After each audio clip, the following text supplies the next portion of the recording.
साथ देखिए हमारे 3 सहयोगी आशुतोष, अशरफ और कमलजीत इस वक्त मौजूद हैं, परिवार के साथी हैं। कमलजीत, आप जहां पर हैं वहां पर क्या स्थिति, क्या ऐसे ही लोगों का हुजूम वहां पर आप देख रही हैं? क्योंकि कई बार ऐसी शहादत पर पूरा गांव नहीं, आसपास जिसको भी खबर लगती है वो पहुंच जाते हैं। क्या वैसी ही तस्वीर है वहां पर भी?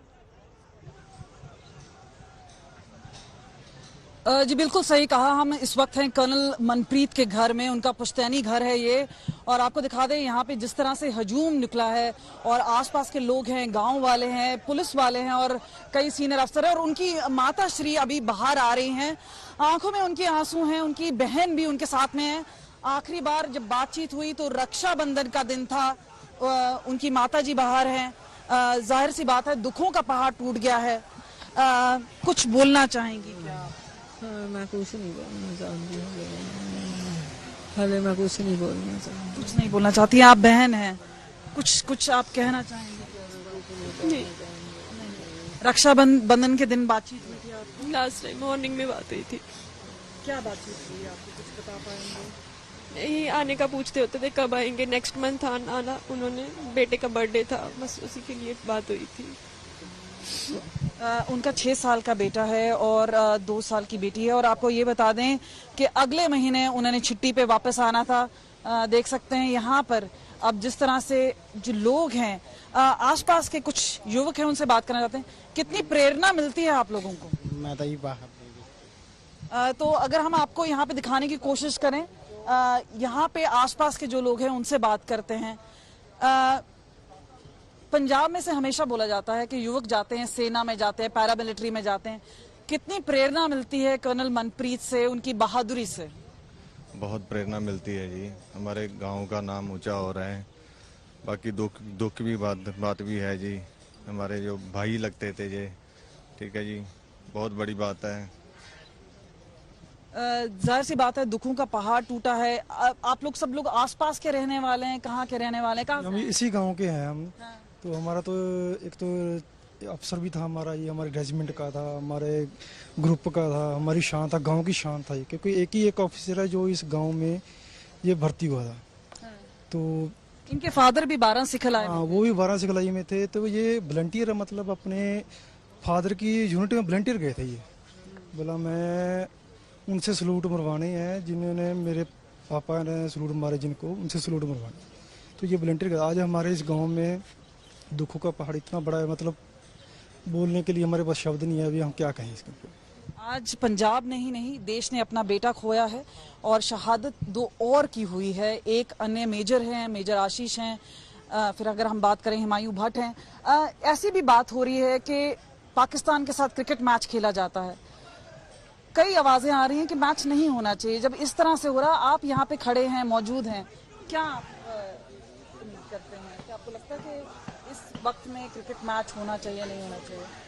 जैसे क्रिकेट तो मैच तो अपना वैसे बात नहीं करनी चाहिए। जैसे आपने हमारे यहाँ पे शहीद हुए हैं हमारे जवान, आपको ऐसी बात नहीं करनी चाहिए। हमें ऐसा नहीं करना चाहिए। ठीक है कमलजीत, अब मैं आ रही हूँ आपके पास। ये तस्वीरें, लोगों से बात आप कर रही हैं क्योंकि गम में है पूरा परिवार।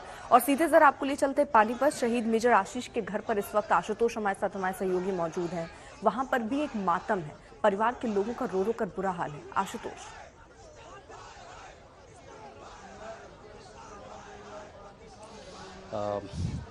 जी जितने लोगों को आप देख रहे हैं ये ज़्यादातर वही लोग हैं जो परिवार के साथ इस घड़ी में खड़े हैं कि उनके बेटे ने इस देश के लिए त्याग किया है, बलिदान दिया है। और ऐसे में परिवार खुद को अकेला महसूस ना करे। एक भावना यही होती है कि जिस बच्चे को उन्होंने बड़ा किया था, 10 साल पहले भारत माता की सेवा के लिए भेजा था, एक सबसे बड़ी चुनौती के बाद हालांकि उनके पिता आए हैं।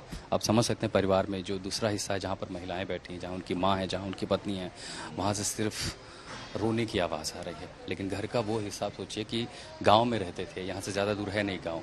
अब पिछले जो 2 साल बीते वो इस किराए के घर में बीते थे। और यहाँ से उन्होंने सपना देखा था कि माँ बाप को अब अपने घर में ले जाएंगे। कुछ दूरी पर एक नया घर बना था, 23 अक्टूबर को वहाँ जाना था। परिवार जन्मदिन मनाने की तैयारी कर रहा था। लेकिन किसने सोचा था कि दुख की एक ऐसी घड़ी भी ऊपर बीतेगी। घर का ये वो हिस्सा ज़्यादा समय नहीं बीता, लगभग 2 साल ही परिवार यहाँ पर रहा था। और इस घर में ही कहते हैं कि गांव से बचपन बीतने के बाद एक सपना था कि माँ बाप को शहर में ले जाएं और अच्छी सुविधाएं मिलें, बेहतर सुविधाओं के बीच माँ बाप को रखा जाए। बहुत सपने देखे, बहुत तैयारियां की और फिर जब इस किराए के मकान से आगे निकले तो सोचा कि एक पक्का घर बनाया जाए। देख रहे हैं घर का हिस्सा एक तरफ किचन है और कभी ऐसा नहीं सोचना चाहेगा कोई ऐसा परिवार, ये वक्त ऐसा समय नहीं देखना चाहेगा कि यहाँ पर किलकारियाँ गुजती थी उस 2.5 साल के उस बच्चे की। इंतज़ार तो रहता था कि पापा घर आएंगे, उस पत्नी को इंतज़ार था कि उनका पति घर आएगा, माँ को इंतज़ार था कि बेटा घर आएगा।